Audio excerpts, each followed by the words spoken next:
The large, circular chamber of the Galactic Council was alive with noise. Representatives from dozens of alien species filled the room, their colorful forms moving restlessly as they waited for the meeting to begin.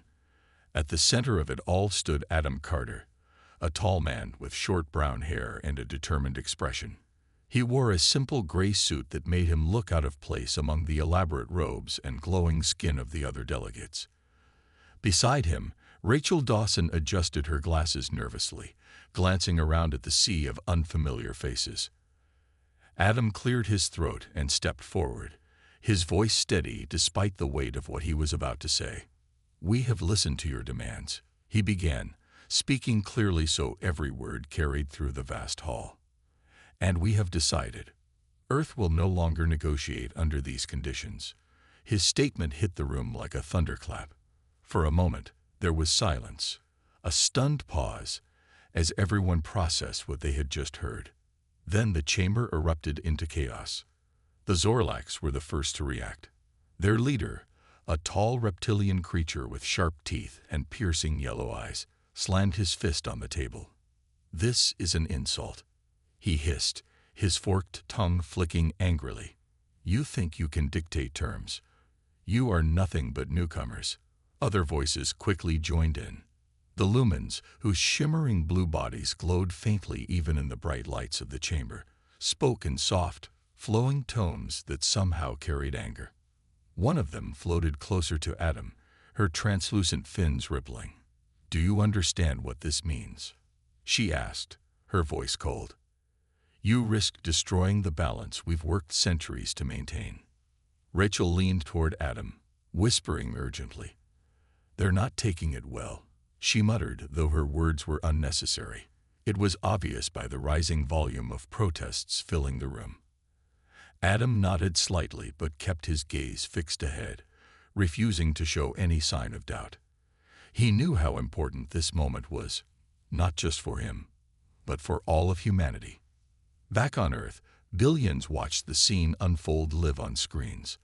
Laura Bennett, a reporter known for her calm demeanor, sat in a studio surrounded by holographic images of the council chamber. "Today marks a turning point," she said, addressing her audience. "For years, humanity has been treated unfairly by the Galactic Council. Now, Adam Carter is standing up and saying enough is enough." Behind her, footage showed clips of past council meetings where humans were ignored or dismissed by more powerful species. As the debate raged on in the council chamber, Adam remained calm. He understood why the aliens were upset.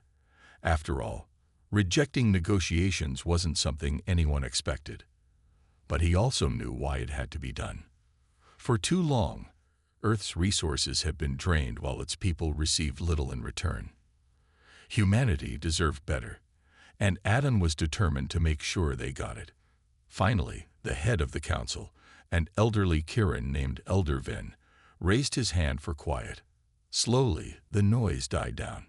"Ambassador Carter," he said, his deep voice resonating through the chamber, "you must realize the gravity of your decision.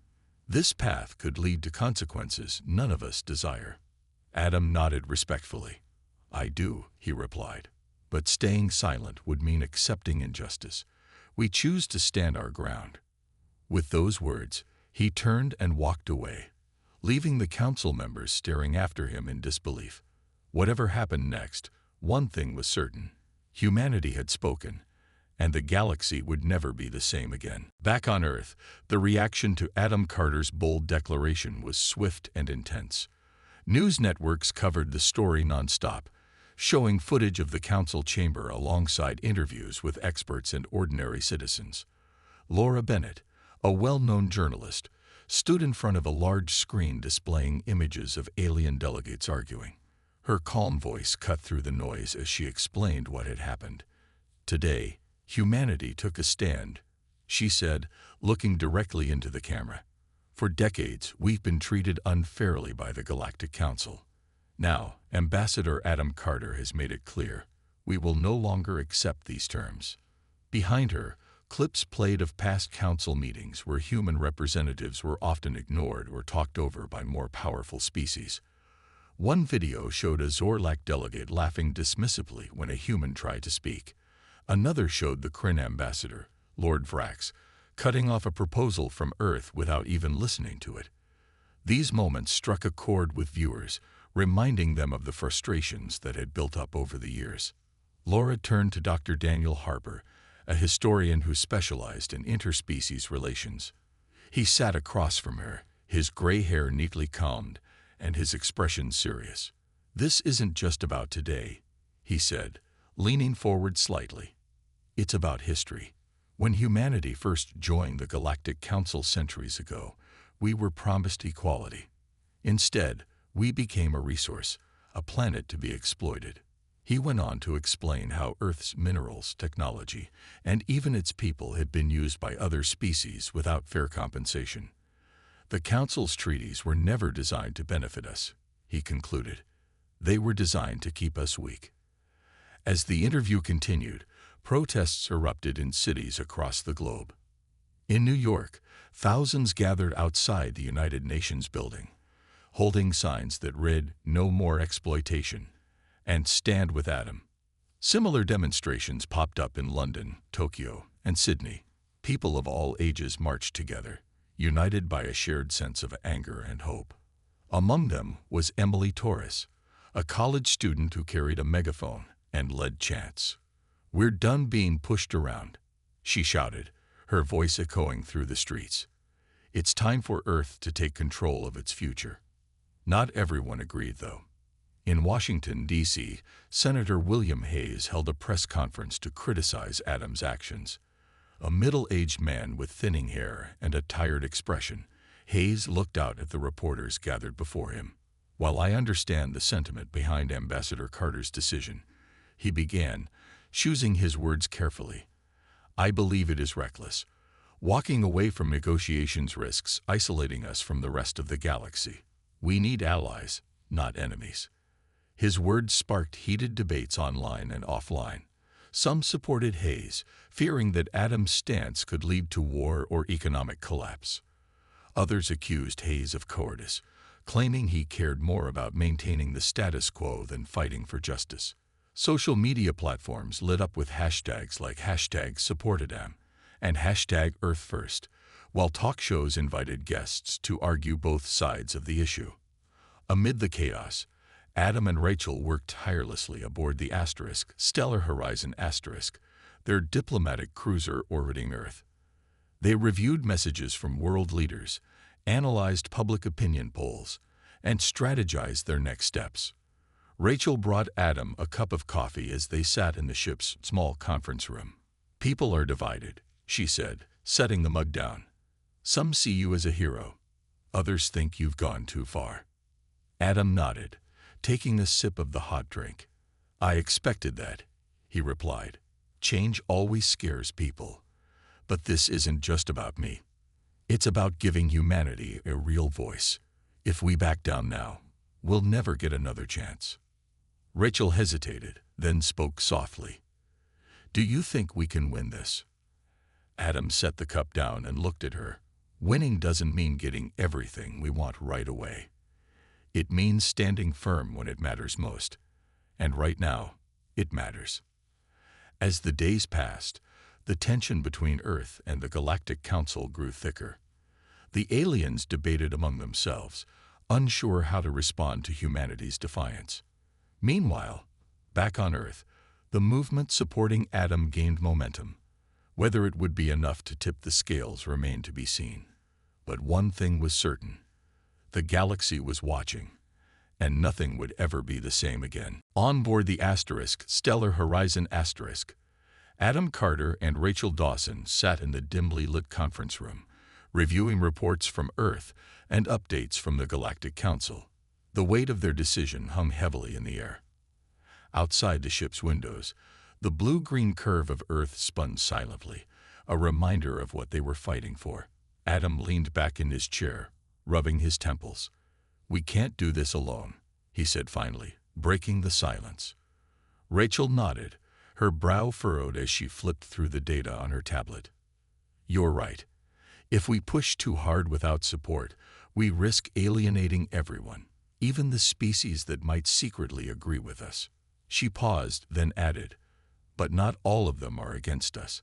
Some smaller factions have hinted they're unhappy with how the Council operates." Adam straightened up, his eyes narrowing thoughtfully. "Like who?" "The Parixians," Rachel replied. "They've been marginalized for years, just like us. Their leader, Talis Vera, reached out privately after your speech. She wants to meet." Adam's expression brightened slightly. The Parixians were an avian species known for their intelligence and strategic thinking. Though they weren't a major power in the Council, their support could carry significant weight among other smaller groups. "Set it up," he said firmly. "If we can bring them on board, others might follow." Meanwhile, back on Earth, divisions continued to grow.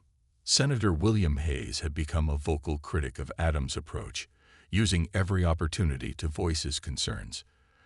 During a live television interview, he sat stiffly in his chair, his face pale under the studio lights. "Ambassador Carter's actions are reckless," he declared, pointing a finger at the camera. "Isolation is not the answer. We need dialogue, compromise, not ultimatums." The audience watching at home reacted strongly. Social media exploded with arguments, hashtags trending wildly as people debated whether Hayes was being realistic or simply afraid of change. Among those criticizing him was Emily Torres, the college student who had led protests in New York. She posted a video online, her fiery tone drawing thousands of views. "Senator Hayes talks about compromise, but compromise hasn't worked for centuries," she said, her dark eyes blazing. "How many more resources do we have to give away before he realizes that?" Adam Carter is doing what needs to be done. While public opinion remained split, Adam focused on building alliances. The meeting with Talis Vera took place in a neutral zone, a small floating platform in space where representatives from both sides could talk without fear of interference. Talis was an imposing figure, her feathered wings folded neatly behind her as she greeted Adam and Rachel. Her sharp beak moved quickly as she spoke. "Your stand has inspired many," she said, her tone measured but firm. "But if you seek our support, you must guarantee protection. The Kryn will not take kindly to defections." Adam understood the risk. The Kryn Empire was one of the most powerful forces in the galaxy, and crossing them could mean war. Still, he met Talis's gaze steadily. "I can't promise safety," he admitted, "but I can promise solidarity. Together, we'll stand stronger than apart." Talis considered his words for a moment, then nodded. "Very well. The Parixians will join you, but only if others follow. Alone, we are weak. Together, we may tip the scales."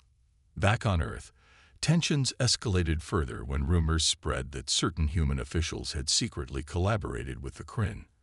Anonymous leaks revealed emails and documents suggesting corruption within Earth's own government. Senator Hayes denied any involvement, but the accusations fueled distrust and anger among the public. Protesters gathered outside government buildings, demanding transparency. As Adam worked tirelessly to unite potential allies, he couldn't shake the feeling that time was running out. The Kryn ambassador, Lord Vrax, had grown increasingly hostile during council sessions, his glowing red eyes fixed menacingly on Adam whenever their paths crossed. It was clear that the Empire would not let humanity's defiance go unanswered. Despite the mounting pressure, Adam refused to back down. He knew the road ahead would be difficult, but he also knew that turning back wasn't an option. Humanity's future, and perhaps the future of the entire galaxy, depended on what happened next. The Galactic Council chamber was packed once again, the air thick with tension. Adam Carter stood at the center of the room, his posture straight but relaxed. He had spent days preparing for this moment, knowing it could be the turning point in humanity's fight for equality. Around him, alien delegates whispered among themselves, their voices creating a low hum that filled the vast space. The Kryn ambassador, Lord Vrax, sat at the far end of the circular table, his glowing red eyes fixed on Adam like a predator watching its prey. When the session began, Elder Ven, the Kirin who led the council, called for order. His deep voice echoed through the chamber, silencing the murmurs. "Ambassador Carter," he said, gesturing toward Adam, "you have requested to address the council again. Speak your mind." Adam stepped forward, his voice calm but firm. "Thank you, Elder Vine," he began, glancing briefly at the elderly Kirin before addressing the entire room. "I stand here today not just as a representative of Earth, but as a voice for all those who have been ignored by this council. For too long, the powerful have dictated terms while the weak suffer. It's time for change." He paused, letting his words sink in. The room remained silent, every eye on him. "We propose dissolving the current structure of the council and forming a new coalition, one built on fairness, transparency, and mutual respect. No species should hold power over another. Together, we can create a system where everyone has an equal say." His speech sent shockwaves through the chamber. Smaller factions, like the Perixians and the Lumens, exchanged hopeful glances. Talis Vera nodded approvingly from her seat, her wings rustling softly. But the reaction from the larger powers was immediate and explosive. Lord Vrax rose from his chair, his towering form casting a shadow over the room. "This is outrageous," he bellowed, his voice reverberating like thunder. "You dare suggest dismantling the very foundation of galactic governance. Humanity is nothing but a child playing at politics, yet you presume to lecture us." His claws scraped against the table as he leaned forward, his glowing eyes blazing with fury. Other delegates joined in, their voices rising in anger. The Zorlax hissed and snarled, while the aquatic lumens spoke in rapid, flowing tones that sounded almost musical, but carried sharp criticism. The chamber descended into chaos, with accusations flying back and forth. Some accused Adam of being naive, others of seeking to destabilize the galaxy for personal gain. Rachel Dawson watched anxiously from the sidelines, clutching her tablet tightly. She knew this would happen, but seeing it unfold in real time was unnerving. Still, she noticed something important. Not everyone was against Adam. Several smaller species seemed intrigued by his proposal, whispering quietly among themselves. Back on Earth, the drama played out live on screens worldwide. Laura Bennett provided commentary, her tone measured but excited. "This is unprecedented," she said, gesturing to footage of the heated debate.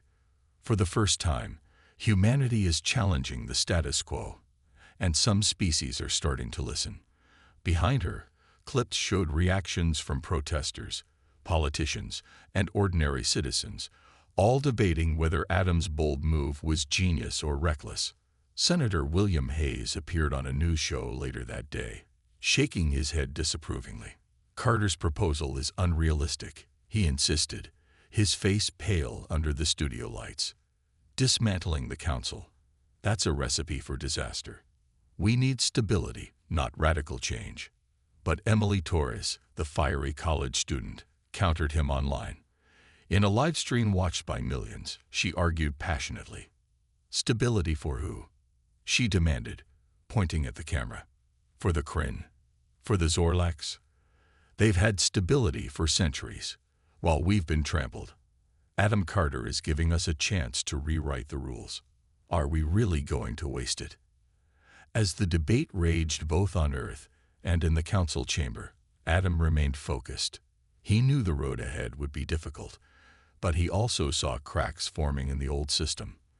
The smaller species were beginning to question the dominance of the larger powers, and if he could widen those cracks, maybe, just maybe, he could bring the whole structure down. When the session finally ended, Adam returned to the Stellar Horizon asterisk, exhausted but determined. Rachel met him at the airlock, her expression serious. "Do you think they'll listen?" she asked. Adam exhaled slowly, his shoulders relaxing slightly. "Some of them already are," he replied. "And that's enough. For now." Late one night aboard the Stellar Horizon Rachel Dawson sat at her desk, scrolling through encrypted files on her tablet. Her eyes widened as she uncovered something shocking. classified documents that revealed secret dealings between the Kryn Empire and certain human officials. The files included emails, financial records, and even video recordings of private meetings. It was clear some people on Earth had been working with the Kryn to maintain the unfair system Adam was fighting against. Rachel's hands trembled as she read further. One name kept appearing: Senator William Hayes. According to the documents, Hayes had accepted bribes from the Kryn in exchange for pushing policies that favored their interests over humanity's. Worse still, these corrupt agreements had drained Earth's resources while lining the pockets of a few powerful individuals. She quickly called Adam Carter into her quarters. His face darkened as he looked over the evidence. "This changes everything," he said, his voice low but intense. "If we expose this, it could turn the tide in our favor." The next day, during a closed-door session of the Galactic Council, Adam stood before the assembled delegates once again. This time, however, he wasn't alone. A holographic screen lit up behind him, displaying the damning evidence Rachel had uncovered. Gasps rippled through the chamber as the documents appeared, showing how Hayes and others had betrayed humanity. "Let me make this clear," Adam said, his tone sharp and unyielding. "The corruption doesn't stop at Earth's borders. It reaches into this very council. The Kryn have manipulated us all, using fear and greed to maintain control." He pointed directly at Lord Vrax, who shifted uncomfortably in his seat. "Your empire has profited from exploiting weaker species, including my own. But now, the truth is out." The room erupted into chaos. Smaller factions like the Parixians and Lumens buzzed with excitement, seeing an opportunity to challenge the Kryn's dominance. Larger powers, however, reacted with anger. Lord Vrax slammed his fist on the table, his glowing eyes blazing. "These are lies," he roared. "Humanity twists facts to serve its agenda." But not everyone believed him. Talis Vera, the Parixian leader, rose from her seat, her wings spreading slightly. "Enough," she said firmly, silencing the room. "We've tolerated inequality for too long. If what Ambassador Carter says is true, and I see no reason to doubt it, then we must act. The Council cannot continue as it is." Back on Earth, the leaked documents spread like wildfire. News outlets broadcast the story nonstop, and protests erupted outside government buildings. Senator Hayes denied the allegations, calling them fabrications designed to undermine trust. But the public didn't believe him. Footage of his past speeches, where he defended the Council's unfair treaties, resurfaced online, fuel reopening old wounds. Emily Torres led another massive demonstration in New York, her megaphone amplifying her voice over the chanting crowd. "They sold us out," she shouted, holding up a sign that read, "Expose the traitors." Thousands cheered, their anger directed not just at Hayes, but at anyone who had ever compromised humanity's dignity for profit. As pressure mounted, world leaders scrambled to distance themselves from Hayes. Some called for investigations, while others demanded his immediate resignation. Meanwhile, support for Adam surged. Laura Bennett reported live from the scene, her expression serious. "What started as a diplomatic standoff has become a reckoning," she said. "People are demanding accountability, not just from the Council, but from their own leaders." Despite the backlash, Adam knew the fight wasn't over. Exposing the corruption had shifted the balance of power, but the Kryn wouldn't give up easily. Lord Vrax's threats grew more menacing, and rumors of military mobilization began to circulate. Still, Adam felt a renewed sense of hope. For the first time, humanity wasn't standing alone. Smaller species were beginning to rally around Earth's cause, united by a shared desire for justice. That evening, as Adam stared out the window of the Stellar Horizon at the distant stars, Rachel joined him. "Do you think we can win?" she asked quietly. Adam didn't answer right away. He watched the endless expanse of space, thinking about the battles ahead. Finally, he spoke. "Winning isn't guaranteed," he admitted, "but we've already won something important. We've shown the galaxy that we won't stay silent anymore. That's a start. And for now, It was enough. As tensions escalated, Earth prepared for the worst. General Samantha Brooks, a no-nonsense woman in her late 50s with graying hair tied back in a tight bun, oversaw the rapid expansion of humanity's defense fleet. Shipyards around the planet worked day and night, constructing sleek new vessels armed with advanced weaponry developed in secret over the years. The sight of warships launching into orbit became a common one, a stark reminder of the looming threat. "We're not looking for a fight," Samantha told reporters during a rare press conference, her voice firm but calm. "But if they come for us, we'll be ready." Behind her, rows of soldiers stood at attention, their uniforms crisp and their expressions resolute. Images of Earth's growing military strength were broadcast across the galaxy, sending a clear message: humanity would not back down without a fight. Meanwhile, Adam Carter worked tirelessly to strengthen alliances. With Talos Vera's support, several smaller species pledged aid to Earth. The Perixians offered ships and pilots, while the Lumens shared intelligence on Kryn troop movements. Even some neutral factions, inspired by Adam's courage, began reconsidering their stance. Slowly but surely, a coalition was forming, a fragile alliance of underdogs united against a common enemy. Back on Earth, the atmosphere was tense but determined. Factories operated around the clock, producing supplies for the fleet. Volunteers poured into recruitment centers, eager to defend their planet.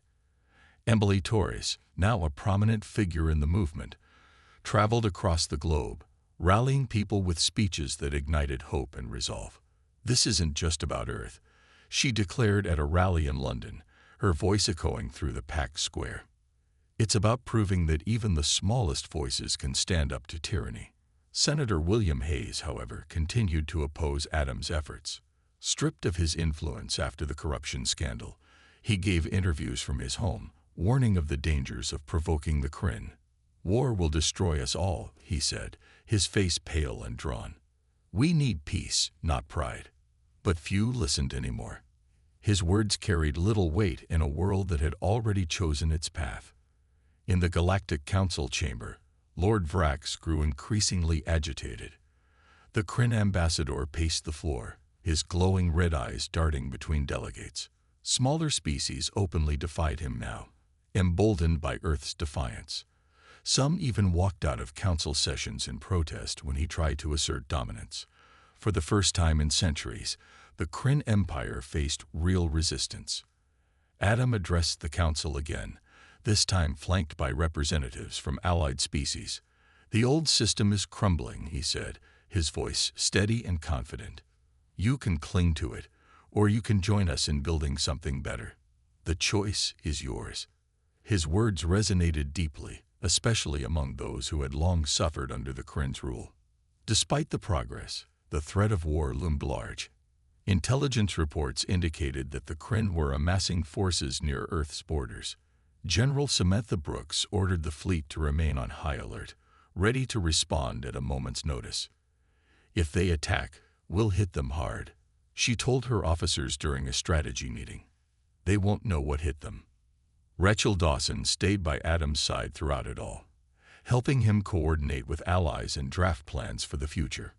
Late one night, as they reviewed maps of potential battle zones, she looked at him with concern. "Do you think we're doing the right thing?" she asked softly. Adam hesitated, then nodded. "I don't know if we'll win," he admitted. "But I do know this. Standing up for what's right is always worth it. If we succeed, we'll change the galaxy forever. And if we fail, at least we'll have tried." Rachel smiled faintly, her worry easing slightly. "Then let's make sure we succeed." As the days passed, the galaxy held its breath. Humanity, once dismissed as powerless, had become a symbol of defiance. The stage was set for a confrontation that would determine the fate of countless worlds. Whatever happened next, one truth was undeniable: the Age of Silence was over. The final showdown didn't happen on a battlefield. Instead, it took place in the Galactic Council chamber, where tensions reached their breaking point. Adam Carter stood at the center of the room, surrounded by representatives from species across the galaxy. The air was heavy with anticipation, every eye fixed on him as he prepared to speak. Beside him, Rachel Dawson held her tablet tightly, ready to present any evidence or data needed to support his words. Elder Vin, the Kirin who led the council, raised his hand for silence. The murmurs died down, and all attention turned to Adam. "We've reached a crossroads," he began, his voice calm but firm. "The old ways have failed us.